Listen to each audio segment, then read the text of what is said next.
Lovely.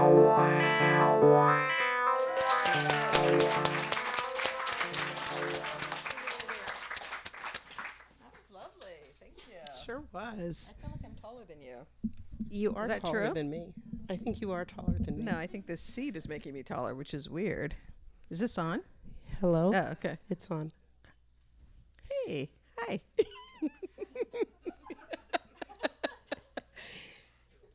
Hi. You have a Post-it. Oh, okay. I have a Post-it because because you have an I announcement. I just wanted to say Yes. a couple of things. Yes. First, I want to say thank you to Booksmith for hosting us. I really appreciate it. Thank you so much. I want to say thank you to Faith for being my conversation buddy. And I wanted to announce that this event is part of hashtag UP Week, Up Week, which is in celebration and recognition of university presses. Yes. I'm very proud to have been published by the Ohio State University Press. Its imprint is Mad Creek Books / Machete Press. And so I'm really proud to be part of a university press and really proud to be part of Up Week. So you can go to hashtag Up Week or Google it and find out what that's all about and find out other incredible books that have been published by university presses, which don't get the kind of often recognition that the big presses do. So yay, Up Week. I also wanted to say thank you all for coming. I'm just really delighted and thrilled to see you. Hello, all my writer friends, Writers Grotto, writers groups. I have representation here from many writers groups that I've been in. I'm in current writing group with Faith. Also 18th Street Writers, yes. Writers Grotto, yes. I want to say hi to my students who I'm so happy to see. Yay, my students, I love you. That's beautiful. You all get A's. I've decided. They all graduated, so they okay. got A's anyway. Anyway, but I'm thrilled to see all my students, yes, graduate students, undergraduate students. This is wonderful. And do we have any adoptees in the house? Hey, yay. All right. Thrilled to see you also. That's all. I just want to say hi and that I'm really, really thrilled and happy that you're here. And I hope you can, I'm so glad I have a mic because as you can tell, I've been a little voice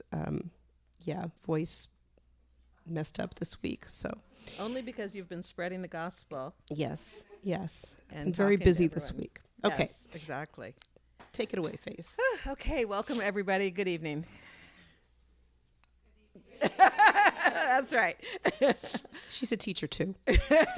I'm also black. We do call and response. There is no evening without you. So yes, small presses, university presses, super important. Generally, they don't get mentioned on Good Morning America, do they, Susan? Do you have anything to tell us? I did get a little mention this morning on Good Morning America for fall books to look out for or November books or something like that. Yeah. So yay. Yay! Thank you. Also Ms. Magazine. What? Ms. Magazine. Yes. Yeah. And other places. So it's been good. Things have been good. That's great. Ms. Magazine was my first, that was like my bucket list and my first, it's what led me to actually write my book is I got something excerpted in Ms. Magazine. Wow. And then I was like, oh, okay. That's it? Yeah. You made That's it. all it takes. Yeah. Yeah. Someone wants to hear you. So, okay. Well, this is so exciting because I'm such a huge fan of your work. I have like love these stories forever. And I relate to you in so many different ways, which we're going to talk about. We've got the multiracial thing. We've got the working on our book for 30 damn years. Why won't anyone buy it thing? We have so many things in common. Also, editors as well. But I would love you to just start out with a little reading, maybe the quest, the opening, because I'm all about a quest. And this one is so rich. It will help us talk about a lot of different things. Okay. So the section that we talked about is actually on page 41. So more quest happens before that. I was talking about the actual page 3 to start with. Oh, the actual page 3. Yeah. Okay. Got it. This. Yes. Oh, Launches that. us and Okay. gives us the great. title.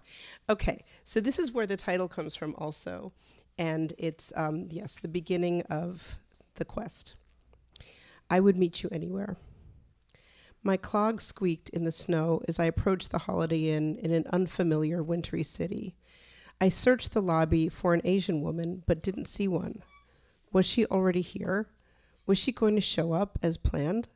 Or had she bailed on me, reenacting the ghosting of 2 decades ago? The note in my pocket just said, Holiday Inn, noon on Saturday, room under the name Noguchi. I sidled into the restroom to brush my hair and practice making a cheerful, intelligent, sensitive, mature face in the mirror. At 20 years old, I was still sometimes mistaken for a middle schooler. Suddenly, my outfit of jeans, mock turtleneck, sweater, and chunky clogs seemed wrong. Too casual, too college student, but I was a college student. Maybe I should have dressed up more. Hi, I said to my reflection. Hello, I'm Susan. Hello. I arranged my face into a variety of expressions, smiling, solemn, in between. I pushed back a tsunami of anxious tears. Then it was time. I walked through the lobby to the hotel's front desk and spoke her surname, our name, my original name from the papers my adoptive parents had wrangled out of a county clerk only months ago, Noguchi. Room 1211, she's expecting you, said the red-haired clerk with a badly knotted tie. He pointed toward a bank of elevators. The doors pinged open on the 12th floor, and I edged slowly down the hallway. I paused in front of each door, 1207, 1209. I stopped in front of 1211. My watch read 11:58. I brushed the fake wood laminate door with my knuckles. Time ticked like a tiny bomb on my wrist. 2 minutes to 12, 120 seconds. I stood with my palm against the door, watching the hand sweep its way around once, twice, a little blade slicing away at the time. I recited a little rhyme in my head. I would meet you in a house. I would meet you with a mouse. I would meet you in a room. I'd meet you at exactly noon. At 5 seconds to 12, my hand curled into a loose fist and knocked twice. Then I stepped back, breathing hard. The door opened. I half expected a blinding light and that I would step over the threshold into an abyss. But on the other side was an ordinary hotel room, and a Japanese woman my height stood in the doorway. She was my birth mother. I took in her ink-black hair, razor straight, with a sharp line of bangs above her eyebrows. No pin curls or foam rollers for her, no beauty parlor perms like my adoptive mother. My heart pinched, thinking about that mother, oblivious, back in New Jersey. I blinked and stared again at the soft, rounded blip of her nose, her full lips, her face, her rounded cheeks looked familiar. She wasn't smiling. Her eyes took me in. They moved over me head to toe quickly, expressionless. Then she spoke. You must be Susan. Her voice sounded professional. Yes. She stepped aside to let me pass. I hope you don't mind that we've met here. Oh no, not at all. A giggle bubbled up from my gut, and once again my mind rhymed. I would meet you in a car. I would sit inside a jar. I would meet you anywhere. I scanned the room. 2 double beds with gold quilted spreads. Suddenly, I was exhausted. I wanted to lie down. I wondered if we might take a nap, side by side. 2 rounded chairs, like parentheses, perched next to the huge glass windows. Let's sit by the window, she said. I awkwardly pushed the chairs together, then apart, trying to arrange them so that the sun, shining through the white winter sky, wouldn't glare in either of our faces. For a moment, I considered heaving myself against the glass, flying through shards of window into the swirling snow. Finally, we sat facing each other. I chewed my lip.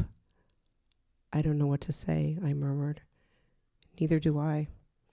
Her voice was cold. It wasn't a me too comment of solidarity. It was more like, then why are we wasting our time here? I shrank into my chair. She hates me. I fiddled with my envelope of photos and papers, my show and tell.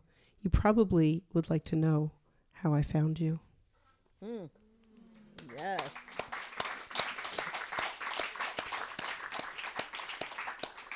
What a great way to start. It is so beautiful. And you you always have, I mean, what I love about your writing is just the details that you have. You just always show us things that we know, but you say it in a completely different way that makes me, it brings it back to me. And the tension and all of this. I mean, the whole story.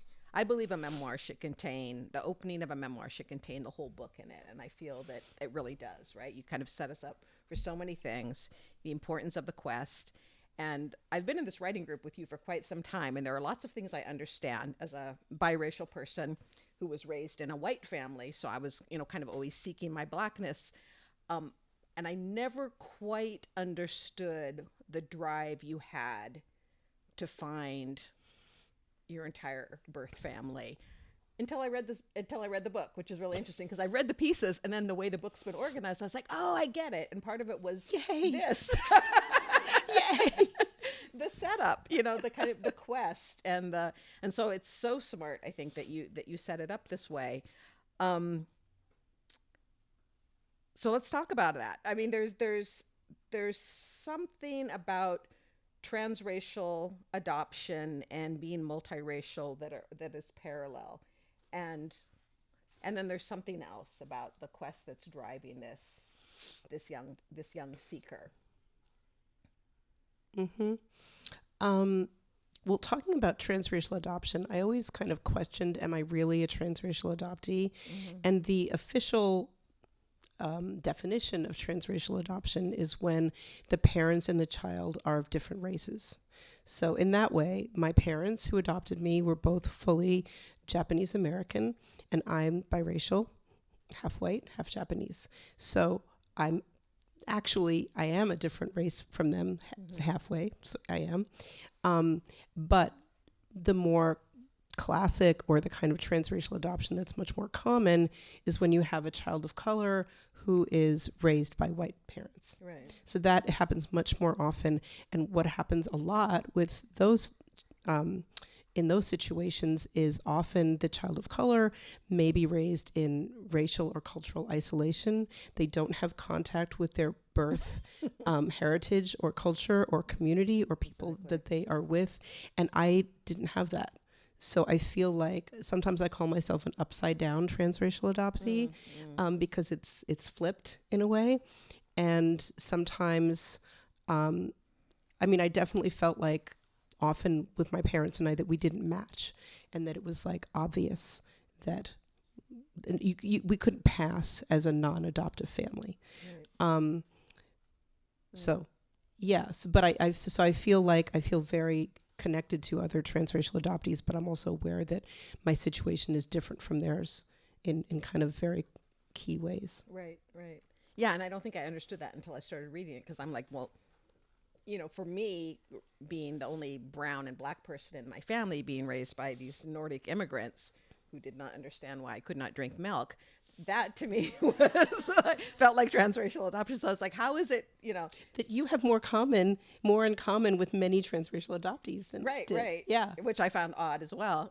And then, once I discovered that I was born in a home for unwed mothers, and I was like, oh, that is a very common experience for adoptees and stuff like that. So it was really interesting that I came to that late, and it took me a long, initially I was like, but you were with Japanese American parents who took you to, Japanese class or church or something like that. You had all that. And so I think there's a lot of that too. Like, if you had great parents, or if you had a cultural identity, why are you searching? I think is a question that comes up probably a lot. Mm-hmm. Mm-hmm. And I think that probably points more to the biracial aspect of it, right? Where people would say, oh, you're half Japanese and half what? And I was like, I don't know, your guess is as good as mine. I feel like that happened probably on a weekly or monthly basis throughout my whole life. Right. Whenever I would meet somebody new, they'd be like, oh, so what are you? And then half Japanese and half what? And I think having that question just asked externally over and over made me not be able to let go of the question. Okay. Do you know what I mean? Yeah. Sorry. Anyway. Yeah, I mean, there is a lot about how we present, and then kind of the mythologies of America that then get projected onto us. People are always telling me, like, oh, that can't be your mom. And I'm like, she is. And they're like, no. And I'm like, okay, so black and white together make brown. And they're like, nah. So yeah, I think that's part of it. We may not even choose to have those obsessions, but they're foisted on us. We're always having to assert who we are and all this sort of thing. Like I wonder if externally I didn't have that question coming at me all the time, would I have had that internally? I don't know. But it did come up all the time, in casual situations and school situations, work situations, wherever. So it made me think about it a lot more. Right, exactly. And then the moment of recognition, I'm struck by the meeting Yumi for the first time in a hotel, because that was, for me, that was one of the first times that I was actually recognized as my father's daughter. I had to take my father. He'd come to the United States for medical treatment, and I picked him up, and I was taking him to this hotel and getting him signed in. And this clerk looked at me, and he's like, "Is that your dad?" And I was like, "Oh my God, no one's ever asked me that. Thank you for that." Yes, he is indeed. Yes. So those real kind of powerful moments of recognition that we're not used to having can have a huge impact on us, I think, more than we know. So let's talk about the title, because I was there when it happened, and you've done such a good job with it. You ran with it. I totally have to credit my writing group for helping me come up with this title, because I had many, many terrible titles before this. Terrible. And my editor at the press was like, really need to come up with another title. And so I went to my writing group, and there was just this collective, going through pages. And was it you? I think it was Emma's. I thought it was Tara. So it was one of them. It was one of the three. But it was somebody who pointed to that line that I just read and said, I would meet you anywhere. And it was like fireworks and flashbulbs and all the things. I'm like, that's it. Because I was looking for a title that would really carry the whole book and really be about so much more than just this one moment. And I'm so happy with it, because it's not just about that moment when I met my birth mother. It's about meeting my adoptive parents, and it's about meeting them throughout our lives together. It's about meeting my granddaughter. It's about meeting myself. It's about meeting my birth father's family. Yeah. It's about meeting all of these, and it's about meeting all of you. It's about meeting readers. I'm just going to do a slight digression here. Go ahead. So I have felt very held and welcomed by Asian adoptees, mostly Korean adoptees. I'm not a Korean adoptee, and yet there's not a whole community of biracial Japanese adoptees raised by Japanese parents. There's part, I'd never heard of any. And so the Korean adoptees let me sit at their table, and I just really appreciate and love them, and feel like, they let me be with them. And on Facebook recently, there was a Korean adoptee who posted about some gathering someplace, and somebody posted, "Oh, it was really great being with y'all, but I felt kind of an outsider as a half Japanese adoptee raised by Japanese parents." And the original poster was like, "Have you read Susan Ito's book?" And I was like, and they tagged me, and I was like, "What?" And so since in the last month, 3 people have come up, and they're half Japanese people raised by Japanese American parents. What? Oh I know. So I feel like I would meet them anywhere, wherever they are. It's I'm so excited, and it's if it wasn't for this, they wouldn't know that they weren't alone. I mean, I'm in my 60s, and this is a first time thing that there's more than one person who shares this experience, which I thought was so, I used to say, unicorn among unicorns. Right. It was the unicorniest thing ever. Unicorniest. I like unicorniest. Hashtag unicorniest. Unicorniest, yeah. I love that. Well, and that's the beauty of writing too. It's kind of you call your tribe out. We often write out of loneliness just to kind of get a sense of, am I insane? And then people show up. I was telling Susan that I had just come from my Afro-Nordic group, meeting with them in New York. And originally I was like the only Afro-Nordic person I knew. And now there's this whole younger generation who have like read my stuff. And one of the people is an actress, and she was talking about how being transracially adopted in the Nordic countries, where you can never question adoption. Like, people are so heroic if they adopt someone, particularly if they adopt someone brown. So you can never have any kind of criticism about that. And she became an actress because she felt like she'd been performing all her life anyway as like the grateful brown Nordic girl who was just happy to be in your lovely country with, you know, your smoked fish and no diversity. You know? And it was she had really interesting ideas about acting theory and performance, and how it always is this performance. Yeah. Yeah. Amazing. Yeah, it was really, really interesting. And not being able to question that. But whereas I think for you, the whole story, the longer your journey was, and I'm sure initially you wished that you had written the book more quickly. We all feel that. But it really paid off because every journey you took, so many people helped you, and you met so many interesting people. It really was this kind of village effort, you know, from jump, people telling you how to like search for things, and then these amazing connections. And it seems like you've just accrued this like incredible tribe as you've gone along with this journey, which seems really amazing. And you wouldn't have had that if you hadn't had this seeking, and if it hadn't taken so long, I think. Yeah, it's really true. I mean, I've met people who are adopted who are like 50 years old, and they're like, I've never spoken to another adoptee before. Yeah. And I was like, wow, that sounds really lonely. You know, but early in the book, I talk about finding this incredible book in the library when I was 12 years old, and it was an adoptee memoir by Florence Fisher, who founded this group called ALMA, Adoptees Liberty Movement Association. And I was like so blown away by this book, and I was so young, and it was just by chance that I had found this book in our town, little tiny town library. And I wrote to them right away, and I said, I want to join. And they said, thank you so much, but unfortunately we can't have you as a member until you're 18.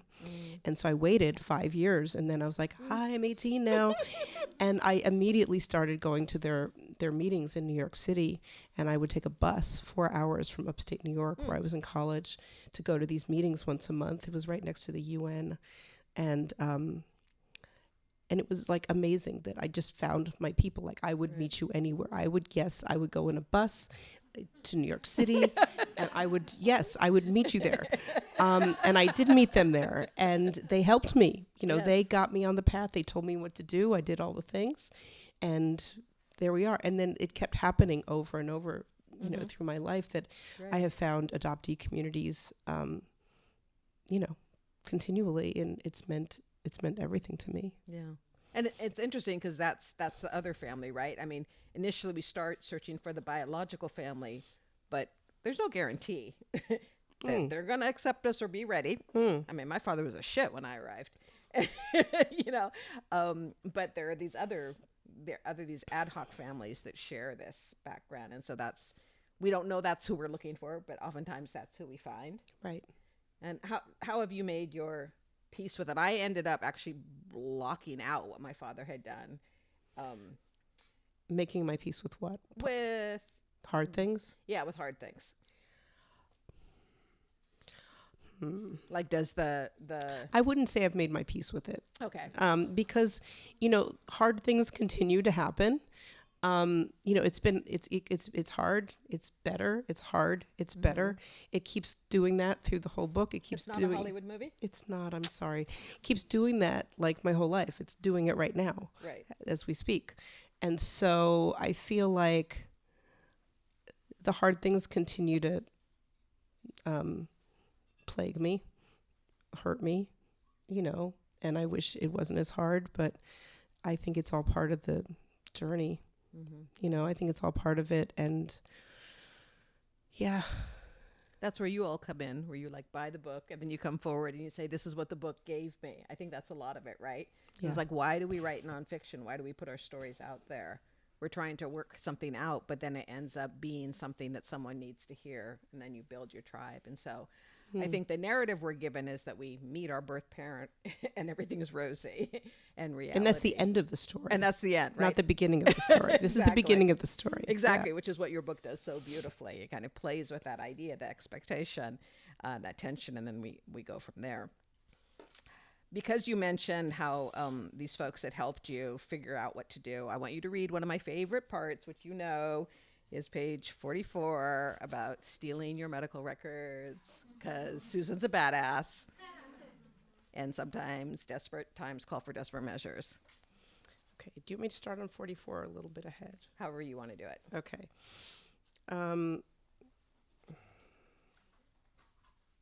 Okay, I'm gonna summarize the other part. So when I went to this meeting of the adoptees, they had what they called search consultants who would give you advice on what to do.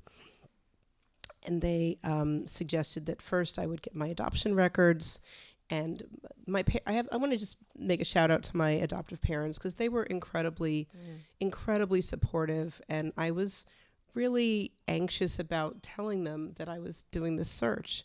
And so I wrote them this long letter saying, just want to let you know, I really love you, and but I really need to do this thing. And my mother, who's from Brooklyn, calls me on the phone, and she's like, what took you so long? We've been waiting for this. And I was like, oh, okay. And then they were like, what do you want us to do? How can we help you?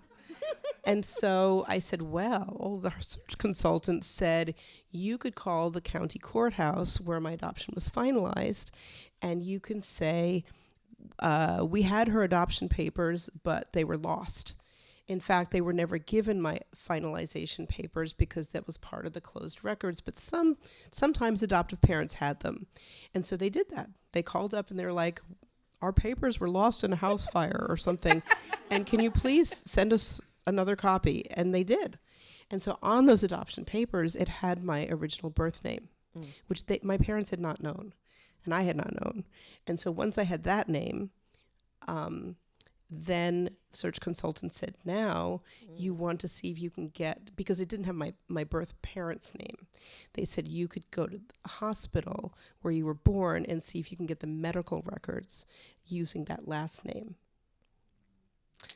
So did that, called up the medical records at the hospital, and they said, I said, they gave me the whole script. They're like, try this. They kind of. So I told them that I was pregnant, which I wasn't. I was like, I was born in your hospital in 1959. I'm pregnant now. My mother passed away when I was a child. I prayed that this part of the lie would not turn out to be true. I crossed my fingers behind my back. I heard she had problems when I was born, and my doctor would like the records from my birth. So then they asked me, who is your doctor? So I look up OBGYNs in the yellow pages, and I gave them some random name of some doctor in town. And they were like, okay, we'll send them right away. And then I'm like, oh no, what have I done? Now this doctor has these records. And so I call up and I made an appointment with the doctor. This is Mika Noguchi Ito. Have my medical records arrived? Yes, we did receive some records with that name. They were so old, though, black on microfiche. We didn't know what to make of them. Are you a current patient? No, not yet, but I'm pregnant. And then they made an appointment for me. At the medical receptionist window, I signed the name in unfamiliar, bogus handwriting. I waited for a piercing alarm that would shriek, imposter, fraud, liar, thief. The bored-looking receptionist with white plastic earrings handed me a clipboard. There was a section labeled Family Medical History. I printed in ballpoint pen with an almost violent pressure, unknown. I scanned the other women in the room, real pregnant women, and I wondered how many of them would keep their babies. I strained to imagine the Japanese woman who gave birth to me, and I wondered if she ever sat in a doctor's office with a fake ring on her finger. I waited some more. I watched other women struggle to their feet, their bellies unwieldy. Some had men with them, husbands or partners offering an arm or elbow for support. My throat tightened with inexplicable emotion. She probably had no support. Or did she? I had so many questions. Was she a college student like I was? Was she alone, carrying me like a basketball under her dress? Did she have anyone to confide in? Finally, a nurse with a freckled face and red hair called out, "Micah?" I didn't correct her. I assumed the name was pronounced in the Japanese way, Mika, but what did I know? She held up a manila folder with new orange tabs on the side. "Follow me." I watched her slip the folder into the wooden box fastened to the exam room door. "Please remove everything, including panties." She patted a blue paper gown. "Keep this open in the front, and doctor will be in a minute." I was alone in the room. I regarded the gleaming stirrups at the end of the table. I had never had a pelvic exam, and I wasn't ready for one now. Sitting in a straight-backed wooden chair, I tried to imagine the next sequence of events. I would undress. The doctor would enter the room and examine me. I would be naked except for a blue paper gown open in the front. I slipped off my clogs. A box of sterile gloves, similar to a tissue box, sat on the counter. They smelled like latex and powder, and I thought of the rubbery sound they would make when they were snapped onto a pair of hands. I imagined gloved fingers inside me, probing. A tray of instruments, the duck-billed speculum, a bouquet of long stem swabs, sat waiting. He was going to know. Within minutes, he would realize that I was not pregnant at all. And then what would I do? Would I have to beg, naked and supine, for my blackened ancient birth files? I inhaled as deeply as I could. I squeezed my eyes shut and prayed that Dr. Fogel would be a compassionate man. If I was lucky, he would shake his head at the injustice of sealed birth certificates and inaccessible adoption records. I imagined him chuckling in an avuncular way and handing me the folder. "Of course you're entitled to these," he would say. Sorry. No, not likely. I unfolded the paper gown. I imagined my naked body inside the scoop neck, the open front. Even though I was still fully clothed, I was shivering. Maybe when the doctor came in, he would scoff at me or laugh. Maybe he would be angry that I lied and wasted his time. He could call the police, could he? Was this a crime? I looked at my watch. 3 minutes had passed since I came into the room. There was only one thing I could do. Without hesitating, I left the paper gown, half unfolded in a blue origami shape, on the table, and slipped my clogs back on. I stood and opened the door. I lifted the manila folder out of the box next to the door and slid it under my coat against my chest. I race-walked down the corridor. I passed the receptionist at her desk. Her earrings dangled like full moons, glowing. "I forgot something in my car," I said, holding up an index finger. "I'll be back in 1 minute." The door to my Toyota was unlocked. I threw the folder on the passenger seat, shoved the key into the ignition, and backed up, making a harsh, violent sound on the gravel. I didn't look back. I pulled into traffic and drove while my birth mother's name waited patiently on the seat beside me. I didn't stop to read it or to breathe until I was miles north of Ithaca. I didn't touch the folder holding the story of my birth until I was surrounded by forest and snow, until I was certain that the Ithaca police cars with their flashing blue and red lights were far behind me.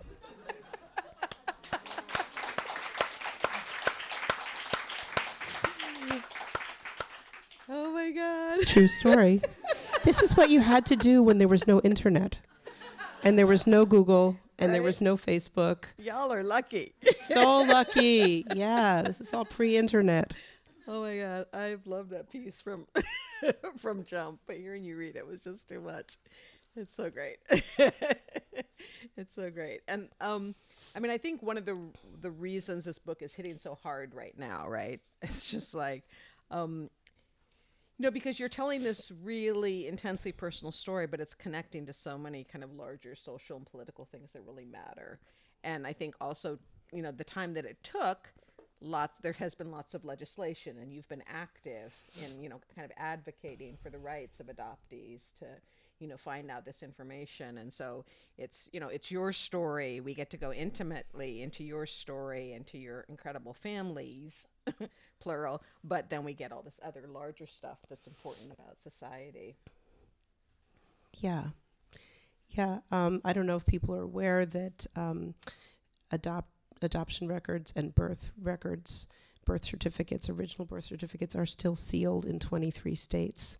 So whether adult adoptees are 18 or 50 or 80 years old, they still cannot see their birth certificates. And there's a lot of activism going around to try and change that. I was born in New York State, and I didn't get my birth certificate until 2020, when the records were opened up. But it was decades of activism and people that I personally knew who made that happen, and it was an incredible moment.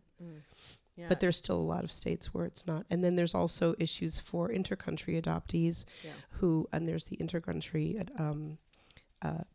Adoptee Act that guarantees automatic citizenship for adoptees who come from another country. It is not automatically given. So often there are adoptees whose parents don't apply for their citizenship, either because they don't know or they don't do it or whatever. There's a lot of reasons why it doesn't happen. And then if something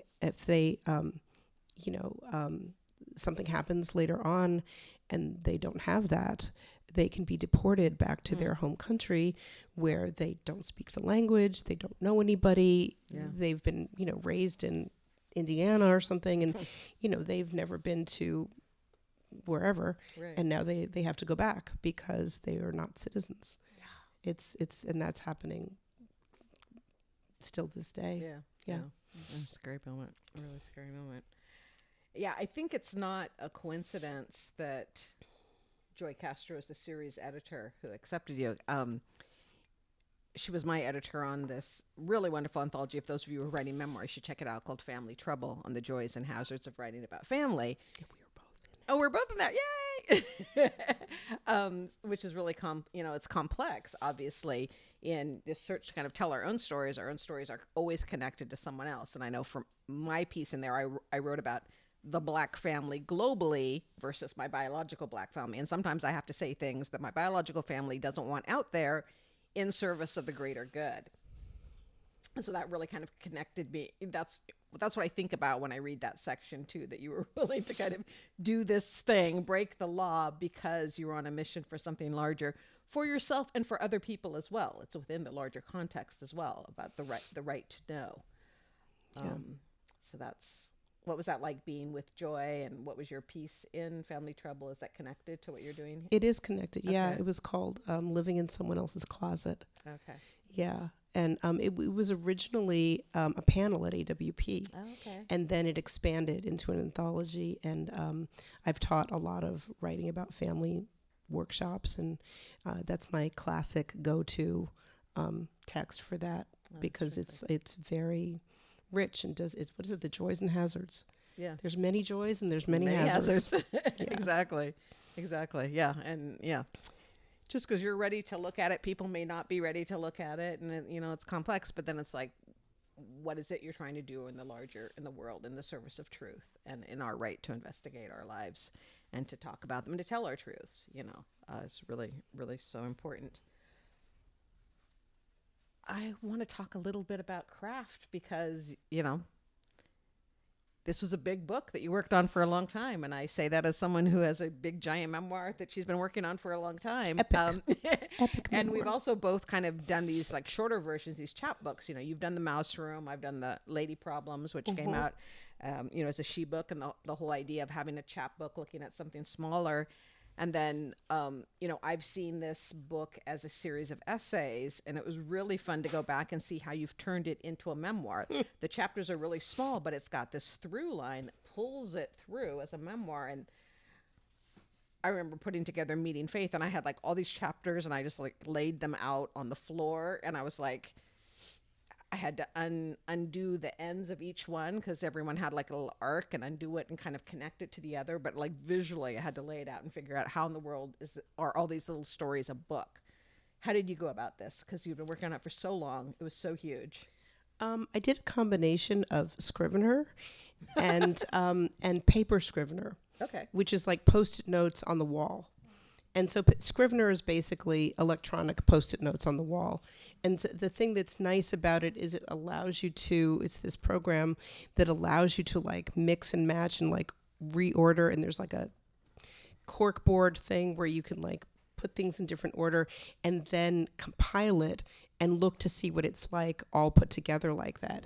And then you're like, no, I don't want to do it like that. I'm going to start here instead. And so then you reshuffle the electronic cards and put them together again and compile it. And then you're like, oh, I see what that looks like. So, but I also had literal Post-it notes. They're still there on the wall. I think I'm going to do like this ceremonial removal of the Post-it notes and like, what is it called? Like it started like this is how it started and this is how it's going, or wait, what is that thing? I don't. It's some meme. I don't know, but it's something about it. This is how it started. Yes. Started. This is how it's going. Yeah. This is how it's going. So I was going to take down the Post-it notes and just be like, okay, don't need the Post-it notes anymore, or it's done. So, yeah. I mean, and it was interesting because the editors at Ohio State, they were like, so we need to decide, or you need to decide, is it a collection of essays or is it a memoir? Mm-hmm. And I was like, I don't know. And I thought, and at first I said it's a collection of essays because several of them had lived and been published as essays, as standalone essays. And I was like, well, I know how to write essays. I've published essays. I feel comfortable with essays. I've never written a memoir, and I don't know what that means. Mm-hmm. So I think I'll stick with collection of essays. And I tried to do that, and I realized that so many of them really feel like chapters. They are chapters, and they don't work as essays, and they don't stand alone. And so I had to kind of de-essify the essays. Is that a word? I had to kind of like deconstruct them and make. So anyway, I thought that I was doing it this one way, and I tried that, and that did not work. And so then I had to change it and make it a memoir. Mm-hmm. And I was like, oh, I guess I wrote a memoir. You did write a memoir. You did. Right. You like sneakily wrote a memoir, because I've been seeing essays, and then when I read this, I was like, wait. While I wasn't looking, she turned it into a memoir. I did. Yeah. So what is the difference? Like, what made it the memoir? I think what made it the memoir was just the feeling that there were a lot of pieces that really truly felt like chapters. And I had to and I couldn't make them into essays. Right. But you also shifted it around. I shifted it around. We begin with this meeting, right? You begin with this moment. Yeah. And then go back. In medias res, right? In the middle of something, right? There's been back and there's been forward. And then there's this question of like, so you want to know how I found you, right? Yeah. And then it goes back. You've got to go forward and backwards at the same time with this through line that's going, Because it's hard when you're writing a memoir. You think anything that happened to you needs to go in the memoir. Oh, God. Right? You're like, oh, okay. I had a sandwich. That goes in the memoir. There are some sandwiches in here. There are some sandwiches. Some sandwiches. Yeah. Right, but it's hard to decide what is the thing that's driving it through. And I think it does. I think you've turned it into this thing that's got this narrative drive forward, this desire to know where we're going and where we've come from. Yeah. Which is kind of the beauty of memoir, as opposed to essays, which I think are little moments where we're doing some inquiry. Yeah. Which I think was really important for figuring out what the story was. Yeah. And then you kind of put it together. I think it also helped a lot when I turned in I call it my kitchen sink manuscript. And they were like, so what you've given us is 110,000 words. And we usually publish things that are around 60,000. Uh-oh. And so I basically had to cut almost half of it. That hurt? It hurt a lot. It was like I was doing surgery on myself, as W. Kamau Bell says. Kamau got that. Yes, I was doing surgery on myself and on my book. And that was really hard, but they're like, we're sorry, this is the size of book we have. This is what we do. And so I had to make some really, really hard choices and take the Post-it notes from the wall and put them on the door, and that meant they were out. But I have said some outtakes. Outtakes and bloopers that we can buy? Outtakes and bloopers. Yeah, there's an outtake in Guernica, Yes. that just came out last week. That was an Congrats. outtake that didn't make it in, and then there was another one in Agony that came out a couple of weeks ago. That was another outtake. So there's some outtakes that are popping up. So here outtakes and are there. useful for the PR campaign. They are useful, and it's also like, if you want more of this, there's a couple of outtakes that didn't make it in here that you get to fill out. The one in Guernica, I really am sad that it wasn't in here, but I'm happy. It's called Allegiance, and it's in Guernica. You can look it up. Yeah. It's online. So yeah, I'm happy that they're out there. That's great. Yeah, they'll find other lives. Because you do cover an incredible span for such a nimble, easy to read, kind of speedy book. I mean, we've got the internment, we've got your stuff about your family, and read it and fall in love with your dad. Oh my God, everyone loves Daddy. I love Daddy Ito so much. And we go all the way through COVID and your granddaughter and everything. So there's a huge span that we're covering. Yeah. Kind of really gracefully. Thank you. So, yeah. I have to say my high school best friend was really upset that I didn't include scenes about going to rock concerts with her. And I was like, I'm so sorry. It wasn't part of the story. I mean, I pretty much left out my whole high school life. And high school is like, people write an entire memoir about 1 year of high school. Right, exactly. Or 1 week of high school. So that's the next. The next book. That week. Yeah, that week. Yes. Yeah. That's the next one. That's amazing. Fabulous. Okay, so before we go to questions, I have one other question, which is, working on a book for so long. I mean, you're really good at creating community, but most of us are out there like alone. And when you're wrestling with the page, it does feel like you're alone, even if you do have community. And then all of a sudden you're on book tour and everybody's like, yay, here's a drink. And you're like, wow, it makes it seem so social and easy and stuff like that. So, okay. Yes, what? Go ahead. No, I was just going to say, it reminds me a little bit of like Thanksgiving dinner where you're cooking for like 3 days and then people eat it in 20 minutes and you're like, and I'm like, it took me 30 years, and people are like, I read it in one night. I'm like, I know, and then they're like, what's the next one? What are you working on now? And I'm like, are you kidding me? Did you not see me bleeding all over the floor for this one? I know, it's pretty funny, just that, yeah, like it took 30 years and now people are like, I'm done. What's next? Yeah. That's hilarious. But I want to hear a good story from on the road, because this is kind of what we live for. So you're like touring, like what has fed you? What has surprised you or been really joyful or something someone shared with you? Good story I haven't been on the road that long. It's only been a couple of weeks, but I just got back from Seattle and Tacoma, and when I was in Tacoma, it was a little small bookstore, and this young woman came up, and she came up to the book signing line. I didn't know who she was, and she was crying, and I was like, hi, and she was like, I'm an adoptee. And she's like, oh, she said, I've never been to an author event before. And I was like, oh my gosh. She's like, I've never been to a book reading. And that to me was like, oh my gosh. And then she was like, I've never read anything written by an adoptee.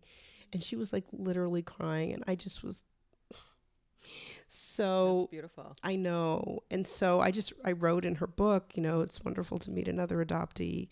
You're not alone. And then she like posted it on Instagram, and then she's crying on her Instagram. And I was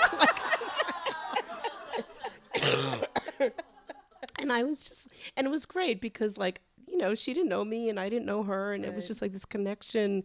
And I felt so happy. And I was kind of like, this is like when I found that book in the library when I was 12 years old. And then when I was at another event in Palo Alto, there was a little teenager, and she was like, I was just at Trader Joe's buying bread or something. And she's like, and I came in here and I just heard you talking, and I wanted to hear what you were talking about.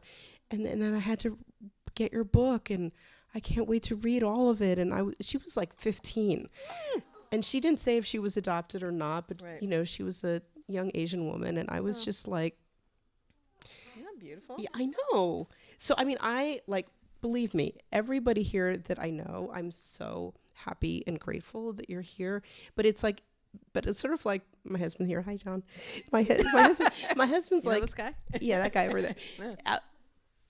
You know, he's like, oh, your book is so beautiful. I'm like, oh, you have to say that. You're married to me, you know. Or like like when my friends are like, your book is so great. I'm like, yeah, but you like me.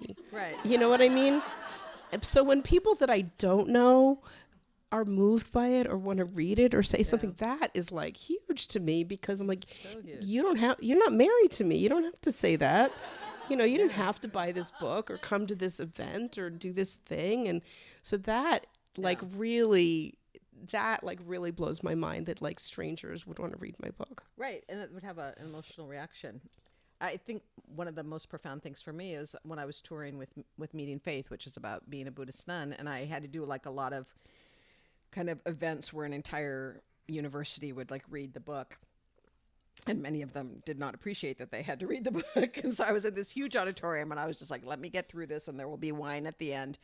And then all of a sudden I see this guy dressed in complete combat fatigues, like buzz haircut, and he's like marching down the aisle towards me, and he's holding the book open, and they're like, I can see that there are like X's and O's and lines all over it. And I'm just like, oh my God, he's going to murder me. He's going to murder me. I was just like, oh my God, is anyone seeing this? And he like marches down to me, and he's like, I have to talk to you. And I'm like, ah! Yes. And he's like, what does he say? He's like, I am the commander of I'm about to deploy, and I'm a commander of a battalion of people. And is it true that meditation can make you overcome fear and anger? Because I want to lead my men with intention. I was like, oh my God. Right? And that was like the best thing that ever happened to me. That was the best thing that ever happened to me on book tour. So you just never know. Yeah. You never know. So, great. Yes. Thank you. Do we have questions from the audience? Where's our cards? I know. Where's our cards? I'm right on time, but where are these cards? Does anybody have questions? It's okay. Where's the cards? Where are the cards? Does anybody have any questions or cards? Do you trust these people? What I don't have people? to see the The cards people in the audience? Mm-hmm. He told me I had to vet the cards first, so I'm just saying. I know. We have a live question over here. Are you allowed to have a live question? I don't know. I was told not to allow live questions. Well, I see your card. Okay. You could just say past. You could just be like, eh. What was your original title? Okay, that's great. That's a great legit. question. Oh, there were so many. What is your original? I think the first one was hambun hambun, which means half and half. But my editor was like, no one's going to understand that. No one's going to know how to say it. People are going ham bun. And they're just like, no. Like, it might mean something to you, but it's not going to mean anything to anybody else. And so then another one that I had was, so Sansei is third generation Japanese American. So I was like very cleverly like, I'm going to call it 3/4 Sansei. Like, so I'm 3 of my 4 parents are Japanese. Anyway, whatever. Whatever. I think I basically got another eye roll on that one. Like, You got 3 eye rolls. Our 3 entire eye group rolls. It was kind of like next. nah. Yeah, next. During the writing of this work, with all of the emotions that erupted is a very good verb. Yes. How did you engage in self-care? I mean, I think one of the reasons, it is a great question. Thank you, Lizette. I think one of the reasons that it took 30 years is that I think part of my self-care came from withdrawing from the book. Like, I need a break from this. I need to take a year or 2 off and do other things.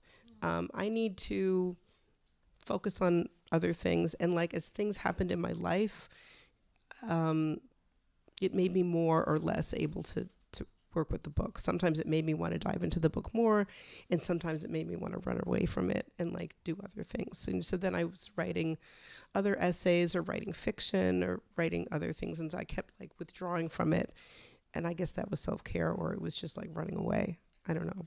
Maybe both. Thank you.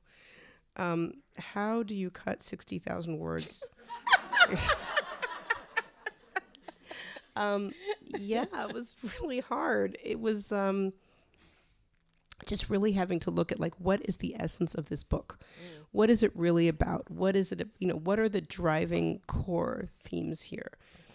Family, identity, adoption, longing, outsiderness, etc. Parent. Anyway.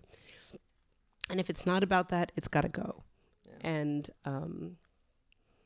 one of the outtakes was, it was a trip that my parents and my adoptive parents and grandmother and I took to Japan in 1970. I really love that piece. But they were kind of like, there was just like too much childhood stuff. And then the other one is also a childhood, The Allegiance is also a childhood piece. It's about my mother being a Girl Scout leader in our little town. Anyway, so I had to cut a lot of those things because they just felt like nice, but it's just a little bit too meandery. You're meandering too much. So, but they work really beautifully as standalone essays. Really, I think that, I think they'll work. And I think if you read the book, they'll be really fun to read because you'll know these characters, you'll know these people in the situation, and to see a different thing will be great. Yeah. Nice. That's my cards. Okay. Oh, there's more. Yes. Thank you. Thank you. Oh, can you tell us about your cover? Oh, yes. Oh, beautiful. Oh, my gosh. I love this cover so much, and I was so afraid that I was so afraid about the cover. I was afraid it was going to be really terrible. I don't know why, but I think because I really wanted... Some people don't like their covers. Yeah. Oh, so for people from the Grotto, Rita Chang Epic has this incredible cover. This pirate cover. It's like so beautiful. And I was like, I want that artist to be my person, the Japanese artist, incredible. And I brought this up to my person. They're like, we cannot afford her. And I was like, oh, so then I started looking on Instagram and trying to find people who are like artists. And they were like, just trust us. I'm like, okay, try. Anyway, but their designer really pulled it out. Nathan Putin's, I don't know who it is, but this was from an antique kimono in a museum, and it's a puffy quilted kimono, and this is the fabric. If you look at it, you can see the fabric. I mean, you can see that it's not totally smooth. It's kind of denim-y, an indigo denim thing, and there's a picture of. I should put it on my website. The entire kimono, it's like really, really beautiful, but it came from there. And I was just, when I saw this and I knew that this was going to be the title, I just was so happy. And yeah. But I did not have a lot of faith. Ooh. Having been born as a secret, what helped you to speak your full truth? Wow. Okay. Someone went deep. Yeah. I don't know what helped me. I don't know. I mean, I think it was like this kind of pressure cooker type of situation. Well, it was just kind of like, don't tell. And then finally it was like, I can't wait anymore. I just have to. I need to. I want to. And so, but it's been like this tension of, and even now I still have some regrets. I'm kind of like, why did I do this? Sometimes I really have these days where I'm like, what have I done? But it is out. There's no putting it back now. It's out. And I feel like I have to deal with whatever consequences are, and I have to be a big girl about it. And I told the story and I have to stand by it. And I do. But it's not that, it's a little scary. It's scary. And what helped me to speak my full truth? I think every time I told the story verbally and I did this solo show, The Ice Cream Gene, I think people were like, this needs to be out there. You need to tell. We want more of this. Yeah. Is there more of this? We want more of this. Yeah. And more people need to hear it. More people need to see it. And so I think getting a lot of encouragement along the way, as I even just like told one person over coffee, Right. they were like, "What? You should write a book." I'm like, well, I've been working on it. Well. You know. Funny you say that. I've got 100,000 words. Yeah. That's funny. It's interesting. I had the galleys for my book, and I sent it to my mom for Christmas because I'm a cheapskate. And she called me Christmas morning, and she's like, "Oh my God, I read it all last night." And I was like, "Is she gonna go there?" And she went there. And then I was like, "Oh my God!" I hadn't thought that it was a brave thing. I thought I was just telling the truth. And then when my mom said I was brave, I was like, "Oh, I'm fucked." So then I actually called my agent Christmas morning. I was like, "Can we get out of this?" She's like, "It's in galleys. Like, you've cashed the check. It's in no, it's happening." And I was like, "My mom said I was brave." And I'm like crying. She's like, "What is the problem?" I hadn't really thought of it being true. Yes. Well, I mean, people have used that word for me too. Brave? Yeah. Scary. And I'm like, it's either brave or very foolish. You know, like, Yeah. right? Is that the Yeah. two Right. sides of the same coin? Exactly. And I Yeah. think I think it scares me a little when people say it's brave. I know, right? Yeah, don't tell me that. No, I know. I want to cry also. Yeah, exactly. Just say it's award worthy. Anyway, is there? Oh, I think it's I see a card. I see a card. Thank you. Are there more cards?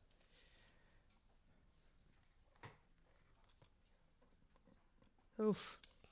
Okay, they went there too. Okay. Can you say a few things about the shame most of our birth parents suffered and how it impacted the rest of their lives? Oh. Yes, I can say a lot about this. I mean, I think it's really tragic how birth parents have been stigmatized throughout history and currently, and the incredible stigma, and then internalized shame, the external, but the internalized shame comes from external factors who are like, you should be ashamed. You know, you should feel bad about having done this, and you should be held on a pedestal for doing this wonderful thing as well. You know, I mean, it's like both things. It's so complicated, and I feel like it's very, very, it's so damaging. It does impact them and then us for lifetimes and generations. Yeah, it's just huge. I want to give a little shout out to Gretchen here, whose book. I didn't even write this question. No, I know, but Gretchen, your book Relinquished. Say the whole title. Relinquish the politics of adoption and the privilege of American motherhood. Ah. And it will be out in February. Mm, And it's really about this question that's Yeah. great. and what adoption means for American mothers and the conditions under which we allow women to be separated from their children through adoption. I mean, I think there's shame. There's so much shame in every part of it. Everyone's like, "Oh, adoption is so win-win. It's all about love." Yeah. But there's like shame for these women who relinquish their children, often under coercion. Definitely. There is shame for infertility of adoptive parents. Often feel a lot of shame for not being able to, have children.